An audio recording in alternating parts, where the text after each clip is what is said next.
Okay. આખા ગુજરાતમાં સ્થાનિક સ્વરાજની ચૂંટણીઓ ચાલે છે અને આખા ગુજરાતની જનતા પરિવર્તનનો શંખનાદ ફૂંકી ચૂકી છે. હારના ડરથી ભારતીય જનતા પાર્ટીની સરકાર અને ભાજપના નેતાઓ પોલીસ અને પ્રશાસનને આગળ કરી અને લોકોને ડરાવવા દબાવવાનો પ્રયત્ન કરે છે.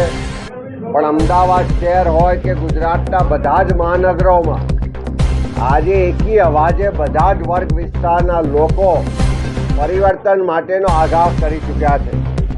આજે દરિયાપુર અને ખાડિયા વોર્ડના મધ્યસ્થ કાર્યાલયના ઉદ્ઘાટન પ્રસંગમાં અમારી સાથે આ વિસ્તારમાં પૂર્વ ધારાસભ્ય ભાઈ ગ્યાસુદ્દીનભાઈ, આ વોર્ડના કન્વીનર ભાઈ દેવરસિંહભાઈ, તમામ બંને વોર્ડના ઉમેદવારશ્રીઓ અને બધા જ વરિષ્ઠ આગેવાનો કાર્યકરો અહીંયા ઉપસ્થિત છે.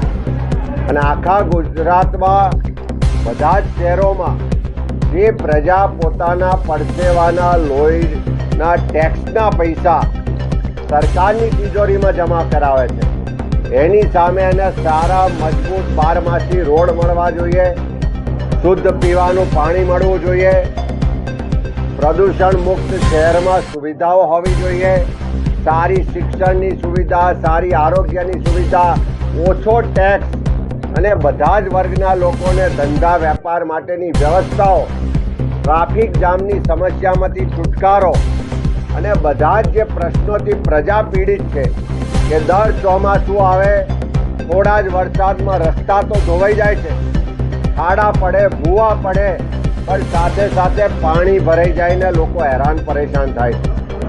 મોટા પ્રમાણમાં લોકોને આર્થિક નુકસાન થાય છે. આ બધા જ પ્રશ્નોથી જનતા હવે ત્રસ્ત થઈ ગઈ. હવે અમદાવાદની ગુજરાતની જનતા એકી અવાજે કહે છે કે બહુ થયું, બહુ વર્ષો સુધી સહન કર્યું, હવે અમારે પરિવર્તન લાવવું છે. અને તમે જોઈ શકો છો કે આ ખાડિયા વોર્ડ, આ દરિયાપુરના વોર્ડ, આખો અમદાવાદનો એક એક વોર્ડ કે જ્યાં લોકો હવે રસ્તા પર ઉતરી અને તમામ જાતિ, ધર્મ, ભાષા, પ્રાંતનો ભેદભાવ ભૂલી અને અમે બધા અમદાવાદી છે, અમે બધા ગુજરાતી છે ભાવના સાથે પરિવર્તન માટે એકજૂટ થયા છે. અને અહીંયા પણ ખાડિયા વોર્ડથી આખા ગુજરાતમાં પરિવર્તનની શરૂઆત થવાની છે. ખાડિયામાં પરિવર્તન થશે, અમદાવાદમાં પરિવર્તન થશે અને આ પરિવર્તન 2027 સુધી આખા ગુજરાતના એક એક ગામ, એક એક બૂથ સુધી પહોંચવાનું છે. અને આ શરૂઆત થઈ ચૂકી છે અને લોકોએ આગાહ કરી દીધો છે, પરિવર્તનનો શંખનાદ ફૂંકી દીધો છે અને એની શુભ શરૂઆત આ ખાડિયા અને દરિયાપુર વોર્ડથી થવા જઈ રહી છે. ત્યારે અમે તમામ અમદાવાદના વાસીઓને, ગુજરાતના વાસીઓને વિનંતી કરીએ છીએ કે તમારા ટેક્સના પૈસાનો દુરુપયોગ થઈ રહ્યો છે, એમાં ભ્રષ્ટાચાર થઈ રહ્યો છે. જ્યાં સુધી કમિશન કમલમમાં ના પહોંચે ત્યાં સુધી સરકારી કોન્ટ્રાક્ટ નથી અપાતા, ચારે તરફ ભ્રષ્ટાચારને ઉઘાડી લૂંટ ચાલે છે. ત્યારે તમારા આવનારા ભવિષ્ય માટે, તમારા હક અને અધિકાર માટે, આ બંધારણની રક્ષા માટે, લોકશાહીની રક્ષા માટે ખુલીને બધા બહાર નીકળો. કોઈના પણ ડર વગર, કોઈની પણ શરમ વગર, કોઈ પણ લાલચ વગર બધા જ ખુલીને બહાર નીકળશે. તો આ ભારતીય જનતા પાર્ટીના જે તાનાશાહી અને અહંકારી શાસકો છે એને ઘર ભેગા કરવાની તારીખ એટલે 26મી એપ્રિલ ગુજરાતમાં નક્કી થઈ છે. મને 100% આજે જે માહોલ જોઉં છું, જે લોકોનો ઉત્સાહ છે, જે લોકોનું કમિટમેન્ટ છે, એ જોતા નક્કી છે કે 26 તારીખે ગુજરાત અને ખાસ કરીને અમદાવાદના લોકો પરિવર્તન માટે મતદાન કરવા જઈ રહ્યા છે અને કોંગ્રેસને આશીર્વાદ આપશે.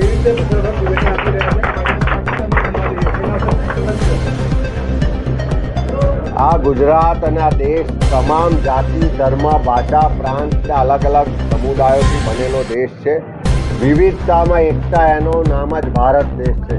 અને આ દેશના બંધારણે બધાને સમાનતાનો અધિકાર આપ્યો છે. આ દેશની તમામ સત્તા સંપત્તિ પર બધાનો સમાન અધિકાર છે અને દેશના તમામ કાયદા કાનૂનો તમામને સમાન રીતે લાગુ પડે છે. ત્યારે એવા સંજોગોમાં જે લોકોને હારનો ડર લાગે છે, જે લોકો 5 વર્ષ એમના શાસન પછી પણ અને અમદાવાદમાં તો 20 વર્ષના શાસન પછી પણ પોતાના શાસન, પોતાના કામો, પોતાની યોજનાઓના નામે મત માગી શકતા નથી, એટલે હાર ભાળી ગયેલા લોકો ફરી પાછા ધાર્મિક ભાવનાઓ ઉન્માદ ઊભો કરવાનો પ્રયત્ન કરે. પણ હવે ગુજરાતના લોકો આ ભ્રષ્ટાચારીઓને સારી રીતે ઓળખી ગયા છે.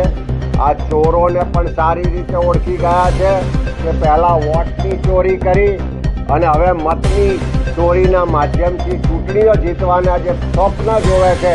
પણ આ વખતે ખાડિયા સહિત અમદાવાદ અને ગુજરાતની જનતા આ વોટ ચોરી કરવાવાળા લોકોને ઘર ભેગા કરવાની છે. ભ્રષ્ટાચારીઓને જેલના સળિયા પાછળ મોકલીશું અને સામાન્ય ગુજરાતીઓના જે ટેક્સના પૈસાનો દુરુપયોગ થાય છે, જે ભ્રષ્ટાચાર થાય છે, એને અટકાવીને લોકોને એનો હક અધિકાર અપાવીને સુવિધા અપાવી. Thank you.